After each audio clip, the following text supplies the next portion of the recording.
Hi friends, இப்போ நம்ம தங்கமகள் பார்க்க போகிறோம். தங்கமகளில் வந்துட்டு அதாவது நூர்ஜஹானா மாறி வந்த நம்ம ஹாஷினியை பார்க்கணுமே, பார்த்துட்டு அவங்க அப்பாவுக்கு அடையாளம் தெரில போல, பெத்த பிள்ளை அடையாளம் தெரியலையா பக்கி, 1000 தூரத்தில் இருந்தாலும் 1000 மைலில் இருந்தாலும் டபடபன்னு ஹார்ட்டு துடிக்க வேணாமா அப்படிங்கிற மாதிரி ஆயிடுச்சு.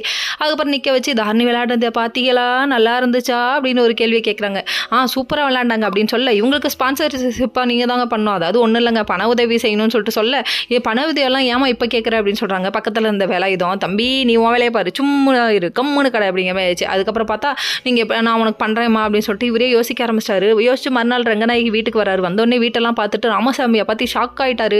ஐயோ நம்ம பொண்ணு இடிச்சு தள்ளின குடும்பமா இது, கண்டிப்பாக ஸ்பான்சர்ஷிப் பண்ணுறேன், அது மட்டும் இல்லைப்பா உங்கள் வீட்டுக்கு என்னென்ன தேவை எல்லாத்தையும் நான் செய்கிறேன், உங்கள் வீட்டு பெரிய பொண்ணுக்கும் நான் கல்யாணம் பண்ணி வைக்கிறேன் அப்படி இப்படிங்கிறாரு. என்னடா அது தபக்குன்னு இப்படி ஒரு வார்த்தையை சொல்லிட்டாருன்னு யோசிக்கிறாரு. ஐயா ஞாபகம் வந்துருச்சு போல அப்படிங்கிற மாதிரி ஆயிடுச்சு.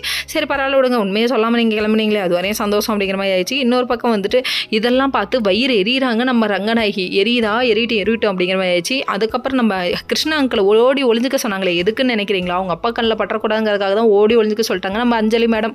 அது மட்டும் இல்லை, ரங்கநாயகி வந்து இவங்க 3 பொண்ணுங்களோட வாழ்க்கையை அழிக்க நினைக்கிறாங்க. நான் வந்து காப்பாற்றி தெய்வமாக நின்று அந்த 3 பொண்ணுங்களையும் கட்டுக் கொடுத்து கண்டிப்பாக பெரிய இடத்துக்கு கொண்டு போவேன் அப்படின்னு சொல்கிறாங்க. சொன்னதெல்லாம் ஓகேம்மா, அதுக்கு என்னம்மா ஸ்டெப் எடுக்க போகிறேன் அப்படிங்கிற மாதிரி ஆயிடுச்சு. அது மட்டும் இல்லை, ரங்கநாயகி பல திட்டம் போட்டுட்ருக்காங்க. அவங்கள்ட்ட இருந்து பாதுகாக்கிறதே பெரிய வேலையாக இருக்குன்னு சொல்ல, அதுக்கப்புறம் நீங்கள் எப்படி மேம் தனியாக சமாளிப்பீங்க, நம்ம போயிடலாம் மேம், ஒரு மன்னிப்புக்காக நீங்கள் இவ்வளோ கஷ்டப்படுறீங்க அப்படின்னு சொல்கிறாங்க கிருஷ்ணா அங்கிள். இப்போ தான் கண்ணு தெரியுதாப்பா அப்படிங்கிற மாதிரி இருக்குது. ஓகே ஃப்ரெண்ட்ஸ், நெக்ஸ்ட் வீடியோவில் பார்ப்போம்.